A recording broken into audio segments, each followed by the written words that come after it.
हम ये भी कह सकते हैं कि रुद्राक्ष हर किसी के जीवन में नहीं आता, लेकिन जिसके ऊपर शिव की कृपा होनी है तो उसके जीवन में रुद्राक्ष कहीं ना कहीं से आ जाता है। ये बिल्कुल सही कहा आपने। रुद्राक्ष धारण आप तभी कर सकते हैं जब आपके ऊपर शिव की कृपा हो। अच्छा, एक सवाल अब ये भी उठता है कि जो जेमस्टोन सेल करते हैं या फिर उसमें डील करते हैं, या आजकल तो बहुत सारे एस्ट्रोलॉजर भी हैं वो जेमस्टोन ज़्यादा रिकमेंड करते हैं, रुद्राक्ष बहुत ही कम रिकमेंड करते हैं। तो अगर मेरे पास दो ऑप्शन है कि रुद्राक्ष और जेमस्टोन है, तो कौन सा ज़्यादा कारगर है मेरे लिए? हिंदू धर्म में 4 वेद 18 पुराण हैं। किसी भी वेद या पुराण या हमारे एंशिएंट टेक्स्ट के अंदर रत्नों का ज्योतिषीय महत्व लिखा होता है। जब एक रुद्राक्ष से ही काम चल जाता है तो फिर बहुत सारे लोग बहुत ज़्यादा रुद्राक्ष माला पहनेंगे, हाथ में पहनेंगे, क्यों पहनते हैं फिर? उसके 2 रीजन हैं। एक तो धर्म की मदद में हमारे बोला गया है कि शिव क्या कहते हैं, तो मैं आपको ये बताता हूँ। शिव कहते हैं प्रत्येक मनुष्य को जितने भी रुद्राक्ष मिल सके वो धारण करने चाहिए। हर हर महादेव दोस्तों, आज का पॉडकास्ट ऐसा होने वाला है कि आप लोग शिव की भक्ति में डूब जाएंगे। दोस्तों, आपने रुद्राक्ष का नाम सुना है, आप लोगों ने देखा होगा, बहुत सारे लोगों ने पहना भी है। रुद्राक्ष का साइंटिफिक रीजन क्या है, उसका धार्मिक महत्व क्या है, उसका साइंटिफिक महत्व क्या है? कहते हैं ना कि जब भगवान शिव को आप तक बात पहुंचानी है तो कहीं ना कोई जरिया बन जाता है। और जब हमारा जन्म होता है तो हम कहीं ना कहीं हमारा एक पर्पस होता है कि हमें अपनी लाइफ में क्या करना है। और आज का जो पॉडकास्ट है ना, ये इतना खास होने वाला है क्योंकि आज हमारे जो गेस्ट हैं वो, मैं तो यूं कहूंगा कि वो शिवगण हैं। भगवान शिव ने उनको चुना है, और वो इसलिए क्योंकि उन्होंने अपने काम के अलावा शिव की भक्ति में और लोगों को रुद्राक्ष का महत्व समझा और लोगों को रुद्राक्ष दिए बिना किसी पैसे के। आज के दिन कलयुग में बहुत बड़ी बात है कि निस्वार्थ भाव से अगर हम भक्ति कर रहे हैं, लोगों को एक भक्ति का मार्ग दिखा रहे हैं। चलिए शुरू करते हैं। मैं स्वागत करना चाहता हूं शिवगण पुनीत वर्मा जी का। नमस्कार पुनीत जी। नमस्कार जी। आपका बहुत बहुत स्वागत है प्रभु भक्ति में। बहुत बहुत धन्यवाद करूंगा कि आपने मुझे इस लायक समझा और अपने चैनल पे इनवाइट किया। सबसे पहले मैं भगवान का नाम लेना चाहूंगा। आप भी बोलिए नमः पार्वती पते हर हर महादेव। एक शब्द बोलना चाहूंगा, शंभु शंभु हर कोई जापे, शंभु को पहचाने ना। रुद्राक्ष रुद्राक्ष हर कोई पहने, रुद्राक्ष को भी कोई पहचाने ना। तो मैं चाहता हूं कि इस वीडियो के माध्यम से आज जो लोग ये वीडियो देख रहे हैं, जब ये वीडियो देख के उठे तो उनके दिमाग में रुद्राक्ष का बिल्कुल क्लियर हो जाए कि रुद्राक्ष है क्या। तो मैं सबसे पहले आपसे ये जानना चाहता हूं कि आपकी जिंदगी में रुद्राक्ष कैसे आया? मैं आपको एक इंसान से मिलवाना चाहूंगा जिसके बारे में हिंदुस्तान के बड़े बड़े पंडितों ने ये कह दिया था कि ये कभी शादी नहीं करेगा, शादी हो जाएगी तो बच्चे नहीं होंगे, पूरी उम्र कोई काम धंधा नहीं करेगा, आवारागर्दी करेगा और हो सकता है कि एक बदमाश बने।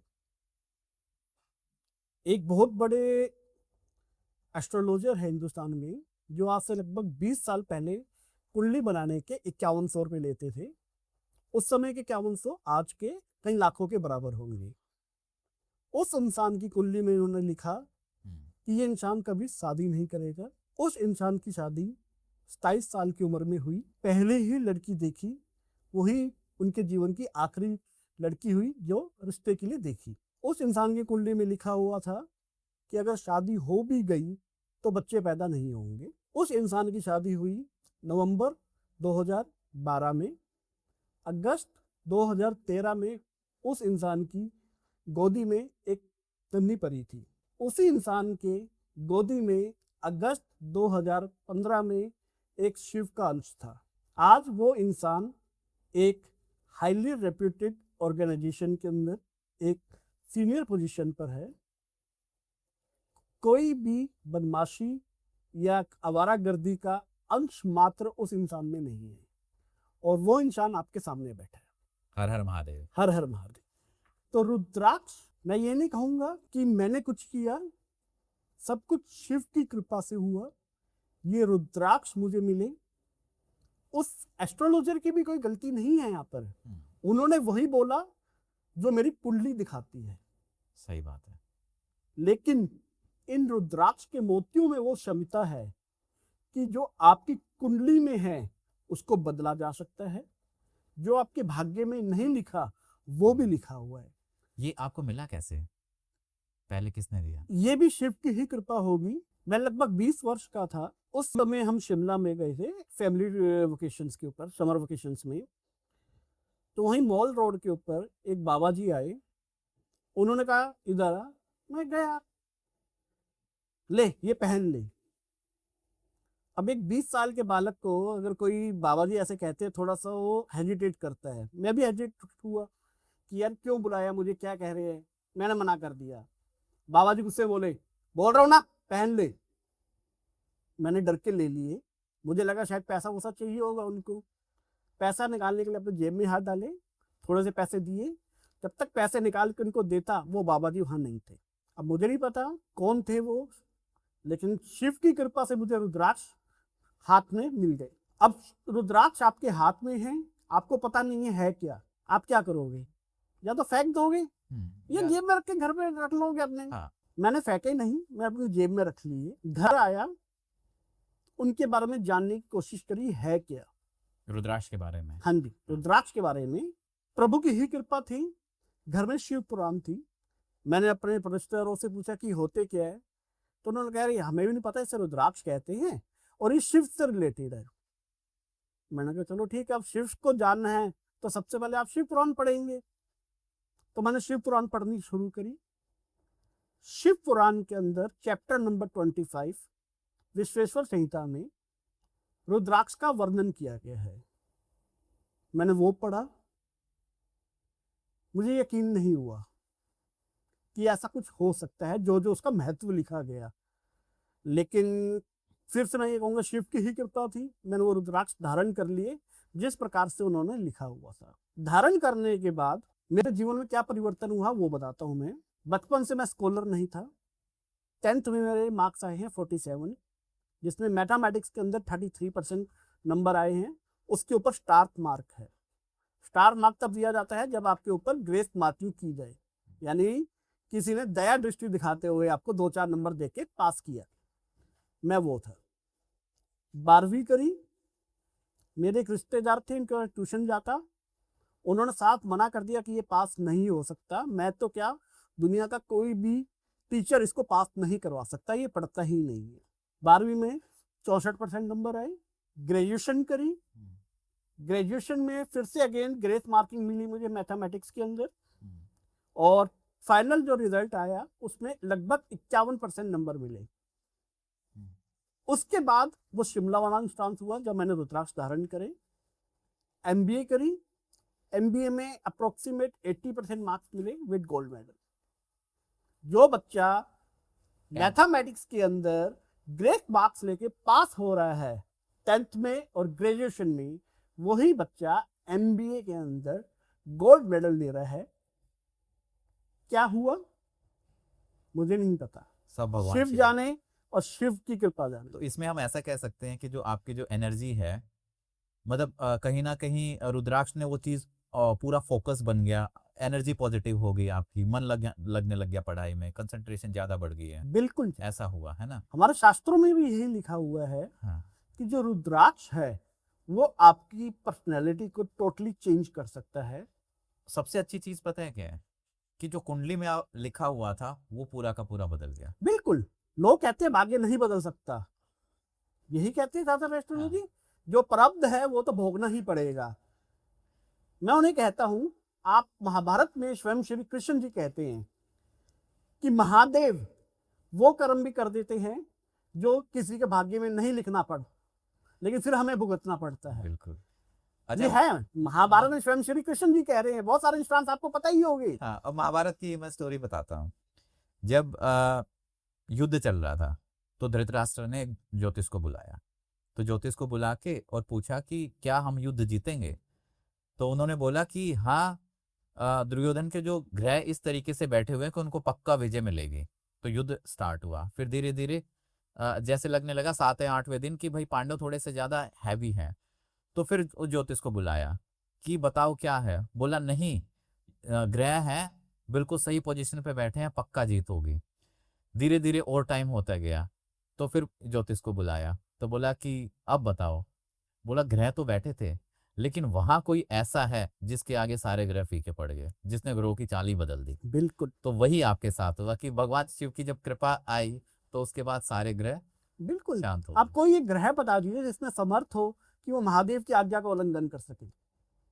देवों के देव हैं महादेव। देवताओं की भी इतनी क्षमता नहीं है कि वो महादेव की आज्ञा को उल्लंघन कर सके, तो फिर ग्रह तो बहुत छोटी चीज है महादेव के सामने। तो जब हम रुद्राक्ष की बात करते हैं, जैसे आपके जीवन में आया परिवर्तन, थोड़ा सा बैक मतलब हम स्टोरी पे जाते हैं कि रुद्राक्ष की क्या स्टोरी है। देखिए, रुद्राक्ष जो है एक संस्कृत का यौगिक शब्द है, जिसको अगर हम दो हिस्सों में विभाजित करें तो बनता है रुद्र प्लस अक्ष। रुद्र महादेव का एक वैदिक नाम है। वेदों में महादेव को रुद्र के नाम से पुकारा गया है। अक्ष का मतलब होता है आंसू, यानी रुद्र के आंसू रुद्राक्ष। अब इसमें हमारे वेदों में, पुराणों में बहुत सारी कथाएं आती है, जिसमें कुछ तो स्वयं महादेव बोलते हैं कि कैसे उत्पत्ति हुई। एक कथा आती है कि एक राक्षस था तारकासुर। उसने तपस्या करके बहुत शक्तिशाली शक्तियां प्राप्त कर ली और वो अहंकार से भर गया। उसने देवताओं को भी प्रताड़ित करना शुरू कर दिया। ब्रह्मा और विष्णु भी उस राक्षस को अपने बस में नहीं कर पाए। तो सभी के सभी जो देवता थे, ऋषि मुनि थे, वो महादेव की शरण में गए। महादेव ने कहा ठीक है, मैं इसका वध करूंगा, और वो अपनी आधी खुली आंखों से तपस्या में लीन हो गए।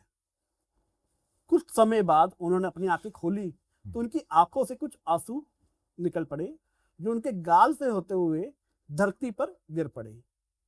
अब आप ये तो पता होगा ही आपको कि कोई भी शुभ चीज कभी व्यर्थ नहीं जाती। महादेव के आंसू थे, धरती ने उनको अपने ऊपर लिया। प्रकृति माता पार्वती का ही रूप है। प्रकृति ने यानी माता पार्वती ने उन आंसुओं को वृक्षों में परिवर्तित कर दिया। वृक्षों पे फल लगे, उन फलों की गुठली को रुद्राक्ष कहा जाता है। एक दूसरी कथा भी आती है कि जब माता सती ने अपना शरीर त्यागा था, तब माता पार्वती के वियोग में शिव काफी क्रोधित थे। उन्होंने रुंदन किया। माता सती का शव लेके इधर उधर घूमते रहे और आंसू निकलते रहे। तो जहां जहां उनके आंसू गिरे वो रुद्राक्ष के रूप में परिवर्तित हुए। इसी तरीके से एक और कथा आती है जिसमें एक बार शिव अपनी गहन चिंतन मुद्रा में बैठे थे, योग ध्यान कर रहे थे। अचानक से वो हड़बड़ाकर उन्होंने अपनी आंखें खोली। माता पार्वती ने पूछा कि क्या हुआ स्वामी? तब महादेव कहते हैं कि कलयुग आ रहा है और कलयुग में मनुष्य को काफी सारे दुख भोगने पड़ेंगे, बहुत सारी पीड़ाएं, बहुत सारी मुश्किलों का सामना करना पड़ेगा। साथ ही आपको ही पता ही होगा कि किसी भी मनुष्य या कोई भी अगर माँ बाप है और उन्हें पता लगे कि उनके बच्चों पर कोई कष्ट आने वाला है तो उनके आंसू निकल आते हैं। महादेव भी हमारे पिता हैं, उनके भी आंसू निकल आए। जगत पिता है महादेव, है ना। उनके भी आंसू निकल आए। वो आंसू धरती पे गिरे और महादेव बोले कि ये आंसू ही मनुष्य की सभी समस्याओं का हल करेंगे। और ये फैक्ट है। रुद्राक्ष धारण करने के बाद वेदों द्वारा अपनाई गई विधि से आप अपनी किसी भी समस्या का हल पा सकते हैं। ऐसी कोई समस्या नहीं है जिसका हल रुद्राक्ष में नहीं। ये इसकी एक कथा है।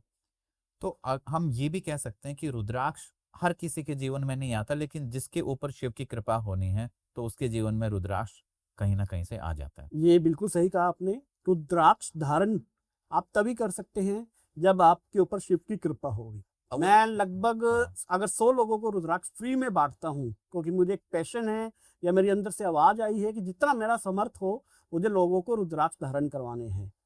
आपके चैनल पे आने का पर्पस भी यही है कि लोगों में अवेयरनेस बढ़े। रुद्राक्ष है क्या, रुद्राक्ष क्यों धारण किया जाना चाहिए, कैसे धारण किया जाना चाहिए, जो जो उनके मन में शंकाएं हैं, भ्रांतियां हैं, वहम है, दूर किए जाए। तो जब तक शिव की आज्ञा नहीं होगी आप रुद्राक्ष धारण नहीं कर सकते, और जब आपकी शिव की आज्ञा प्राप्त हो जाती है तो दुनिया में ऐसी कोई चीज नहीं है जिसको आप प्राप्त नहीं कर सकते। और अगर हम रुद्राक्ष का थोड़ा सा साइंटिफिक महत्व पे जाएं, साइंस क्या मानती है? ये तो चलो हमने थोड़ा सा देखा कि हमारा धार्मिक महत्व है, कि हम दिल से कनेक्शन है और बिलीफ है हमारा। लेकिन अगर इसी चीज को हम साइंस के तरीके से देखेंगे तो साइंस कैसे देखती है इस चीज को? विज्ञान की अगर हम बात करें, सनातन खुद एक विज्ञान है। कई लोग इस रुद्राक्ष को झूठा बोलते हैं।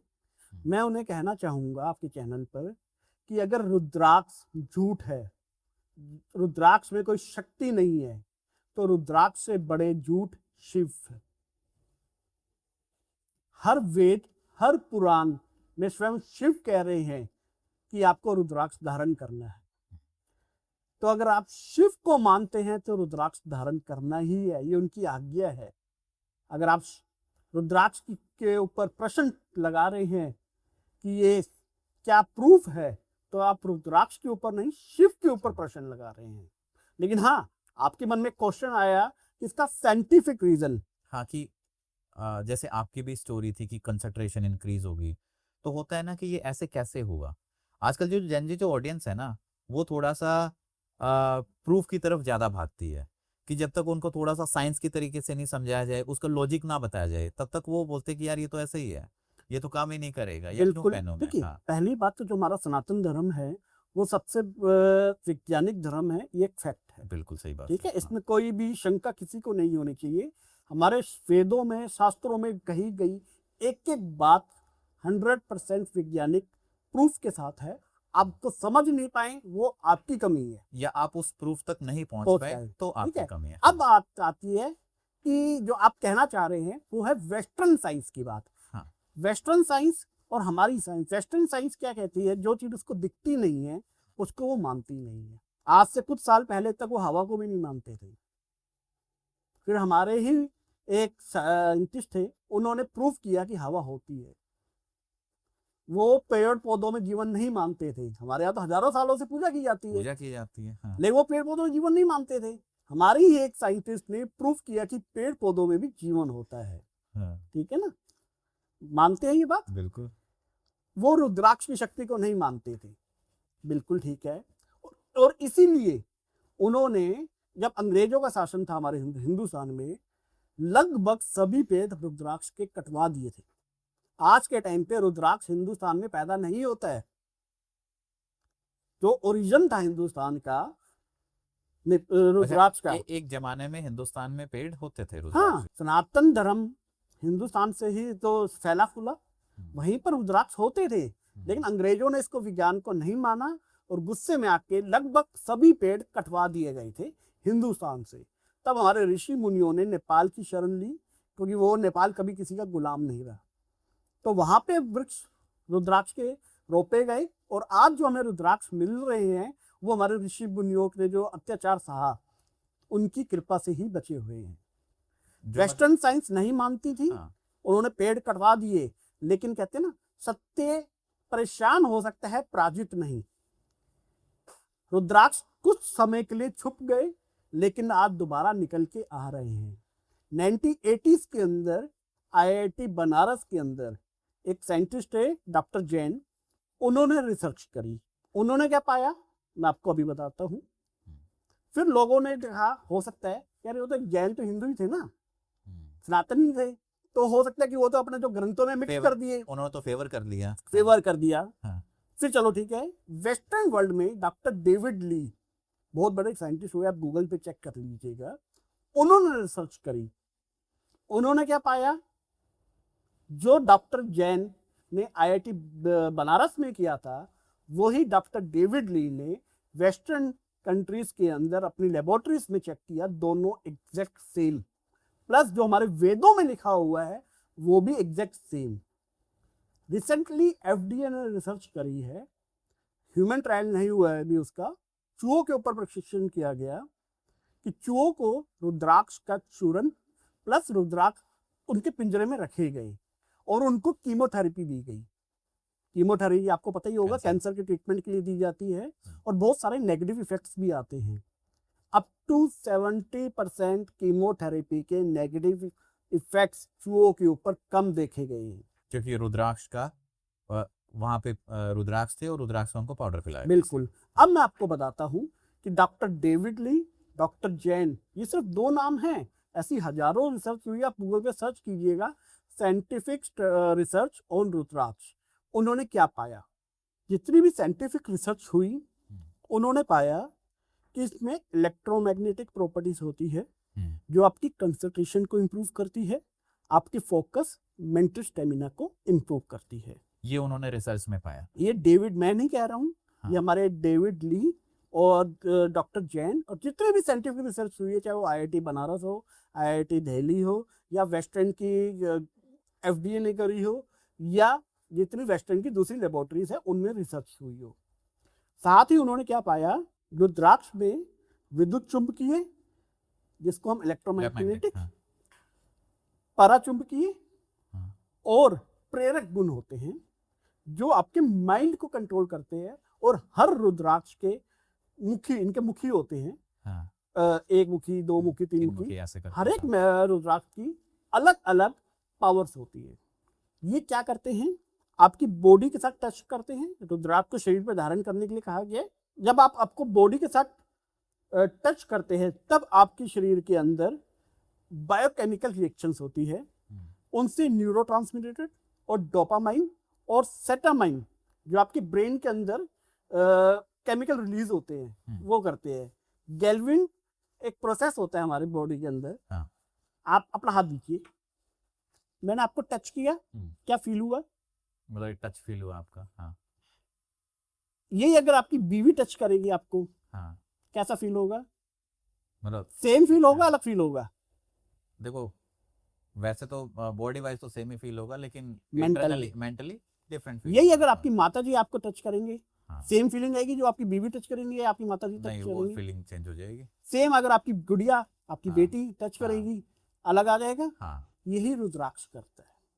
ये बहुत सिंपल और अच्छा एक्सप्लेनेशन आपको मैंने सिर्फ हाथ लगाया, हाँ। वही हाथ मेरा है, वही हाँ। हाथ लगभग आपकी माता जी का है, वही हाँ। आपकी बिटिया का होगा, वही आपकी हाँ। पत्नी का होगा, वो किसी और मित्र का भी हो सकता है। लेकिन जब वो टच करता है, हाँ। प्रोसेस सेम है, लेकिन आपके माइंड में वो अलग रिएक्शन आती है। इमोशंस आ जाते हैं। एक भाई या दोस्त वाला इमोशन आ जाएगा, एक पत्नी वाला इमोशन आ जाएगा, एक माँ वाला इमोशन आ जाएगा। उस तरीके के इमोशंस आते वही हैं। रुद्राक्ष लेके आएगा। हाँ। साइंटिस्ट ने ये भी पाया, डिप्रेशन आज के टाइम में खासकर जो जेनजी है, 20-20 साल 22 साल की उम्र में डिप्रेशन में जा रहे हैं ना, ये कॉमन फैक्ट है, हाँ। एक्सेप्ट करना पड़ेगा। हाँ। कि आज की जनरेशन के लिए सबसे बड़ा जो इश्यू है वो डिप्रेशन है। बिल्कुल है। साइंस ने क्या पाया? हाँ। मैं वो बताता हूँ। हाइपरटेंशन, स्ट्रेस जब आपकी लाइफ में बहुत इंक्रीज होता है, उस समय अगर आप रुद्राक्ष की कॉम्बिनेशन अपने गले में डालते हो तो एक हाई डोज ऑफ ट्रैंक्विलिटीज जो आपके माइंड को काम करने के लिए दी जाती है, उसका जो इफेक्ट होता है वही इफेक्ट रुद्राक्ष धारण करने से होता है। यानी आपको डिप्रेशन है, XYZ% को डिप्रेशन है, स्ट्रेस है, एंजाइटी है, तो जो मेडिसिन दी जाती है वो आपके जो असर करती है वही असर आपको रुद्राक्ष पहनने पे होता है। क्यों होता है? टच, जिसको हम गैल्वेनिक प्रोसेस कहते हैं। जैसे अभी आपको बताया ना, जब आपकी माता हाथ लगाएगी आपका अलग प्रोसेस आएगी, आपका भाई हाथ लगाएगा अलग फीलिंग आएगी, वही रुद्राक्ष में आएगी। आप मोती पहन लीजिए सिंपल एक लकड़ी का, हाँ। वो इफेक्ट नहीं आएगा जो एक रुद्राक्ष धारण करने में आएगा। अच्छा, एक सवाल अब ये भी उठता है कि लोग जेमस्टोन सेल करते हैं या फिर उसमें डील करते हैं, या आजकल तो बहुत सारे एस्ट्रोलॉजर भी हैं वो जेमस्टोन ज़्यादा रिकमेंड करते हैं, रुद्राक्ष बहुत ही कम रिकमेंड करते हैं।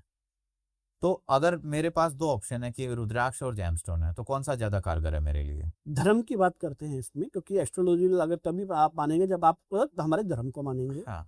हिंदू धर्म में 18 वेद है, 4 वेद और 18 पुराण है। हाँ माफ कीजिएगा, 4 वेद 18 पुराण हैं। हाँ। किसी भी वेद या पुराण या हमारे एंशिएंट टेक्स्ट के अंदर रत्नों का ज्योतिषीय महत्व लिखा हो तो बताइए। और किसी भी धर्म ग्रंथ में रुद्राक्ष का महत्व ना कहा गया हो तो बताइए। रुद्राक्ष तो बहुत जगह मिलता है। शिव पुराण के अंदर स्वयं हाँ। शिव कह रहे हैं कि रुद्राक्ष ये करता है। शास्त्रों में हालांकि ग्रहों के बारे में नहीं लिखा गया, वहां पे देवताओं के बारे में लिखा गया है कि एक मुखी रुद्राक्ष इसको रिप्रेजेंट करते हैं, दो मुखी किनको करते हैं। लेकिन हमारे ज्योतिष के अंदर हर ग्रह को एक देवता रिप्रेजेंट भी करते हैं। तो शास्त्रों में लिखा हुआ है कि इस मुखी के रुद्राक्ष को पहनने से आपको ये इफेक्ट मिलता है, ये आपके देवता प्रसन्न होते हैं। और अगर वो देवता प्रसन्न है तो जो ग्रह देवता के अधीन काम कर रहे हैं तो अपने आपके अंदर काम जो आपके अगेंस्ट जा रहे थे वो आपके फेवर में करेंगे ना। यानी कि हम ये कह सकते हैं कि जो 1 से 21 मुखी रुद्राक्ष वो कहीं ना कहीं किसी न किसी प्लेनेट को रिप्रेजेंट करता है। तो अगर किसी की जीवन में शनि से रिलेटेड कोई प्रॉब्लम है या मंगल से रिलेटेड कोई प्रॉब्लम है तो उससे रिलेटेड अगर रुद्राक्ष धारण कर लिया तो फिर चीजें हमारी काफी हद तक आसान हो जाएंगी। बिल्कुल हो जाएगी। आपको सिंपल से एक बताता हूँ। एक रुद्राक्ष आता है 5 मुखी, जो प्रकृति ने सबको भर भर के दिया गया, बहुत सस्ता रुद्राक्ष है और हर इंसान को पहनना चाहिए। रीजन क्या है? बृहस्पति को रिप्रेजेंट करते हैं 5 मुखी रुद्राक्ष। नॉलेज, विजडम तभी मिलेगी जब आपके बृहस्पति अच्छे होंगे। तो सबसे ज्यादा ज्ञान चाहिए ना हर इंसान को। कोई कह दे मुझे ज्ञान नहीं चाहिए, आपके पास 10,000 करोड़ भी अगर मैं दे देता हूँ और आपको ज्ञान नहीं है कि उनका यूज क्या करना है तो मिट्टी है वो, कोई फायदा नहीं है। बिल्कुल सही बात है। जब तक आपके पास ज्ञान नहीं होगा आप जितनी मर्जी एसेट क्रिएट कर लीजिए, आपको यूटिलाइजेशन नहीं कर सकते। मानते हैं? तो सबको 5 मुखी रुद्राक्ष पहनिए। एक 5 मुखी रुद्राक्ष वही काम करेगा जो एक लाखों रुपए का पुखराज काम करेगा। बस ज्योतिष या एस्ट्रोलॉजर रुद्राक्ष रेकमेंड नहीं करते। उसका रीजन यही है, रुद्राक्ष सस्ता है, मार्जिन कम है। पुखराज में बहुत मार्जिन है। वो 5 लाख रुपए का आएगा, वो 50 रुपए का आएगा। तो 50 रुपए वाले में कितना कमा लेगा वो? दूसरा एक ये मेंटल साइकोलॉजी भी होती है कि अगर हम कुछ ज्यादा प्राइस वाली चीजें पहनते हैं तो मेंटल ये हो जाए कि हाँ मुझे ये असर करेगी। बिल्कुल। तो पुखराज अगर मान लो 5 लाख वाला पहना तो माइंड हमारा ऐसा हो जाएगा हाँ मैंने पहना तो ये असर दिखाना स्टार्ट। चलो ठीक है। हाँ। आपके पास 5 लाख रुपए है, आप पुखराज पहन सकते हो। मेरे बृहस्पति अच्छे नहीं है, मेरे पास 5 लाख रुपए नहीं है, मैं क्या करूंगा? तो उसके लिए कॉस्ट ऑप्टिमाइज सॉल्यूशन है हमारा रुद्राक्ष। खाली उनके लिए नहीं, सभी के लिए। क्यों? क्योंकि जो रत्न होते हैं उनके साइड इफेक्ट्स भी देखे गए हैं। पुखराज का कोई इंसान ये कह दे कि भाई इसका कोई साइड इफेक्ट नहीं होगा, नहीं कह पाएगा। लेकिन अगर कोई रुद्राक्ष का कह दे कि हाँ भाई मैंने रुद्राक्ष पहना था और इसका ये साइड इफेक्ट देखने को मुझे हुआ, उसका जो भी नुकसान होगा वो मेरे से ले सकता है। नहीं, कई बार ऐसा बोलते हैं ना कि जैसे रुद्राक्ष के अंदर हाई एनर्जी होती है और जब हम उसको धारण करते हैं, कुछ ज्यादा मात्रा में धारण कर लेते तो एनर्जी ज्यादा आ जाती है शरीर में। बिल्कुल नहीं, रुद्राक्ष की स्वयं में कोई एनर्जी नहीं है, वो आपकी ही एनर्जी को बैलेंस करता है। वो आपकी ही बॉडी से एनर्जी लेगा और उसी को प्रोसेस करके वापस देगा। खुद में कोई एनर्जी नहीं है रुद्राक्ष की। नहीं तो अगर रुद्राक्ष की खुद में एनर्जी होती तो शास्त्रों में यह क्यों कहा गया कि उसको पहनना है आपने? तो ये भी कहा सकता था ना कि घर में रख दो एक जगह, या पेड़ पे ही लगे रहने दो ना, पेड़ ही उगा लो घर में, उसकी एनर्जी आती रहेगी। अगर ये होता तो नेपाल जहाँ पे आकर में रुद्राक्ष होते हैं वो दुनिया का सबसे पावरफुल देश होना चाहिए था। नहीं, रुद्राक्ष धारण करने के लिए बोला गया है तो धारण कीजिए, सिर्फ रखने से नहीं होता है। कई बार ऐसा बोला गया कि आप ओरिजिनल रुद्राक्ष पहन लीजिए, 4 मुखी पहन लीजिए, आपको नींद नहीं आएगी क्योंकि आपकी एनर्जी ज्यादा हाई हो जाएगी। नहीं, साइंस ने भी डिस्कस किया ना। हाँ। आपके एंग्जाइटी कम करता है, कामनेस लेके आता है। नींद कम होना या नींद नहीं आना कब आएगी? जब आप में एंग्जाइटी होगी, आप हाइपर हुए होंगे, रुद्राक्ष तो कम कर रहे हो उसको। अब एक सवाल हो रहा है कि जब एक रुद्राक्ष से ही काम चल जाता है तो फिर बहुत सारे लोग बहुत ज्यादा रुद्राक्ष माला पहनेंगे, हाथ में पहनेंगे, क्यों पहनते हैं फिर इतने वो? उसके 2 रीजन हैं। एक तो धर्म की वजह में हमारे बोला गया है कि शिव क्या कहते हैं, तो मैं आपको ये बताता हूँ। शिव कहते हैं प्रत्येक मनुष्य को जितने भी रुद्राक्ष मिल सके वो धारण करने चाहिए। शिव पुराण में स्वयं शिव ने बताया है मस्तक पे शिखा पर, कानों पे, गले में, भुजाओं पे, बाजुओं पे, कलाई पर, हृदय के पास, कंधों पर रुद्राक्ष धारण करने चाहिए।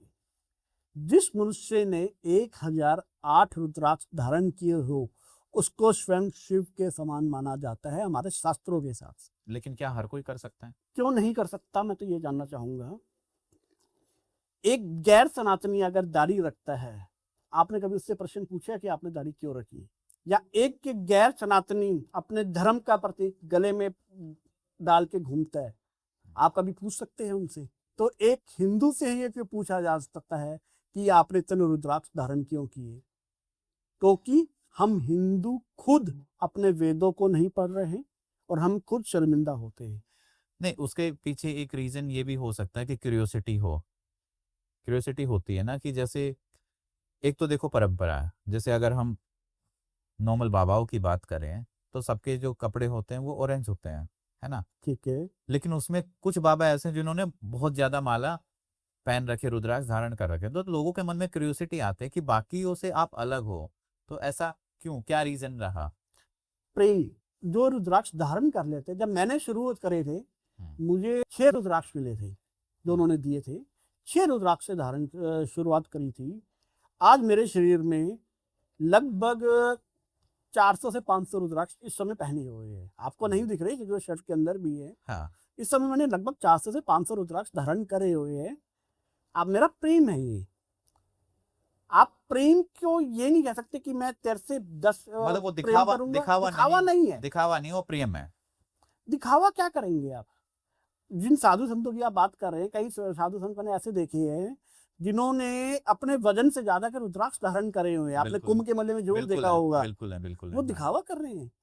उन्हें दिखावे की जरूरत ही नहीं है। एक फक्कड़ आदमी है जो बेचारा सड़कों पे भीख मांग के गुजारा करते हैं। भिक्षा मिल गई तो वही खा लेते हैं, नहीं तो सारा दिन वो अपना शिव का नाम लेते हैं। उसको दिखावा करने की जरूरत है? पर आपको लगता है कि लोग दिखावा करते हैं? मैं साधु संतों की बात नहीं कर रहा हूँ, इन जनरल आपने देखा होगा परसेप्शन। जो दिखावा करते हैं वो रुद्राक्ष को पहचानते ही नहीं है, वो रुद्राक्ष धारण नहीं करते, व्यापार है उनका। इंडिया के अंदर 99% जो रुद्राक्ष के सेलर है, जिनका पीढ़ियों से ये काम चल रहा है, वो करोड़पति के अरबोपति हैं। खास तौर पर जो हरिद्वार में बैठे हैं या बनारस में बैठे हैं, जो सबसे बड़े गढ़ है इनके व्यापारिक कह सकते हो कि कमर्शियल हब रुद्राक्ष के बनारस और हरिद्वार है। यहीं से पूरे हिंदुस्तान में आगे सप्लाई आती है। वहाँ पे कुछ सेलर्स ऐसे हैं जिनकी पीढ़ियाँ ये काम कर रही है, 4 पीढ़ियों से, 5 पीढ़ियों से, और वो अरबोपति है, करोड़पति नहीं, अरबोपति। लेकिन आप ये देखिएगा, उन्होंने खुद रुद्राक्ष नहीं धारण करे होंगे, या सिर्फ तब धारण करते हैं जब उन्होंने कोई फोटो खिंचवानी है। बाकी वो वही माला उतार के वापिस रख देते हैं और वो बेचने के लिए मार्केट में रखते हैं, क्योंकि वो रुद्राक्ष से प्रेम नहीं कर रहे। तो मैं आपको, आपके व्यूअर्स को ये भी कहूंगा कि अगर आप कभी रुद्राक्ष जिससे खरीदते हैं तो ये जरूर देखिए कि उसने खुद रुद्राक्ष धारण किया है कि नहीं, क्योंकि वो खुद ही प्रेम नहीं करता। हाँ, तो फिर वो भाव ही नहीं आ पाएगा। नहीं आ पाएगा। और दूसरा, अगर आप खरीदते हैं तो आप उसको सच्चे भाव से खरीदो, उसको पहनो। विश्वास की अगर हम बात करते हैं, एक यूएस में एक स्टडी हुई थी जिसमें यह था कि बिलीफ सिस्टम क्या होता है। एक प्रिजनर था, कैदी था, उसको डेथ की सजा, यानी उसको ये कहा गया था इसको मारना है। तो साइंटिस्ट ने रिसर्च करने के लिए सोचा, ठीक है इसके रिसर्च करते हैं। उस प्रिजनर या कैदी को बोला गया कि आपको सांप से, यानी गोली नहीं मारी जाएगी, आपको सांप से डसवा के मारा जाएगा, और उसको ब्लाइंड फोल्ड कर दिया गया। ठीक है जी, अब कानून में इजाजत दी हुई है। उस कैदी को नहीं पता कि पर्दे के पीछे क्या चल रहा है। उसको ये बताया गया, कुर्सी में बांध दिया गया, ब्लाइंड फोल्ड कर दिया गया, उसे बता दिया गया कि सांप दिखा दिया कि ये किंग कोबरा है या जो भी एक्सपेंडेड सांप था, ये आपको दसेगा, आपको पट्टी थी। साइंटिस्ट ने उसको सांप से भी डसवाया, 2 पिन्स ली और उसके पैर पे मारी। नॉर्मल सर्कमस्टांस में आपका दिमाग क्या कहता है कि उस कैदी के साथ क्या हुआ होगा? मतलब मेंटली उसको ऐसा हो गया होगा कि उसको ऐसा लगा होगा कि सांप ने डस लिया। और उसके बाद क्या हुआ? उसके बाद अब क्योंकि जहर नहीं है तो फिर मरना तो पॉसिबल नहीं है, लेकिन एंजाइटी होगी। बट इस केस में दूसरा हुआ है। वो इंसान की जब पोस्टमार्टम रिपोर्ट आई, उस इंसान के अंदर जहर पाया गया। जबकि सांप ने नहीं काटा था। पर कैसे पॉसिबल है ये? क्योंकि देखो हार्ट अटैक, मान लो उसको ऐसे शॉक लगा, हार्ट अटैक से तो पॉसिबल है, लेकिन जहर कैसे पाया जब आपका माइंड, हम अपने दिमाग को सिर्फ 2% यूज करते हैं, 98% यूज ही नहीं करते। उसके इंसान के माइंड में ये क्रिएट हो गया कि मुझे सांप ने काट लिया है, और उसके साथ शरीर ने खुद से ही वो जहर बना लिया। तो आप जैसा सोचते हैं वैसा ही होता है।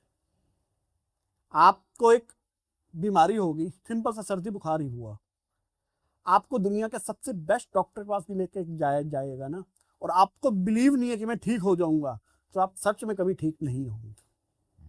कोविड के अंदर जितने हमारे हिंदुस्तान में डॉक्टरों ने ठीक किए हैं, उससे ज्यादा झोला छाप डॉक्टरों ने ठीक करे हैं। ये साइंस तो है ही है, ये बिल्कुल भारत सरकार भी मानती है। ये बिल्कुल सच्चाई है, देखा है, डॉक्टरों से आंखों ज्यादा देखा है, हाँ। झोला छाप डॉक्टरों ने ठीक किए। क्यों? क्योंकि जो बीमार गया था उसके मन में विश्वास था कि मैं ठीक हो हो जाऊंगा, जाऊंगा। और जिसके मन में विश्वास नहीं था वो मर गया। तो आपका भाव आपके बिलीव को ठीक करने के लिए ही रुद्राक्ष पहना जाता है। जाते जाते ऑडियंस को क्या बोलना चाहेंगे आप? मैं एक ही शब्द कहूंगा कि अगर शिव सत्य है, शिव है तो रुद्राक्ष है। अगर रुद्राक्ष झूठ है तो शिव भी झूठ है। आप कहते हैं कि रुद्राक्ष झूठ है लेकिन शिव है, तो सॉरी टू से आपको अपना मेंटल हेल्थ चेकअप करवाना चाहिए। क्योंकि शिव पुराण में स्वयं शिव कह रहे हैं कि कोई भी मनुष्य जो शिव की भक्ति करना चाहता है उसके लिए भस्म, त्रिपुंड और रुद्राक्ष अनिवार्य है। अगर आप शिव की भक्ति कर रहे हैं और रुद्राक्ष धारण नहीं कर रहे हैं तो आप गलत कर रहे हैं, इसको ठीक। तो कुछ कमी है, उस कमी को पूरा करिए। बिल्कुल, वो कह सकते हैं ना कि कृपा रुकी हुई है, वो इसीलिए रुकी हुई है। हाँ, तो इसी नोट पर हम इस डिस्कशन को यही एंड करते हैं। तो दोस्तों उम्मीद करते हैं आपको ये जानकारी अच्छी लगी होगी। अगर आपके मन में भी कोई सवाल है, कोई सुझाव है या आपकी कोई कहानी है तो आप हमें कमेंट्स में जरूर बताइएगा, और इस वीडियो को अपने दोस्तों परिवार के साथ जरूर शेयर कीजिएगा ताकि रुद्राक्ष की जो जानकारी है वो घर घर तक पहुंचे। उम्मीद करते हैं आपको जानकारी अच्छी लगी। मिलते हैं आपको एक नई वीडियो में एक नए टॉपिक के साथ। तब तक बने रहिए हमारे साथ। धन्यवाद।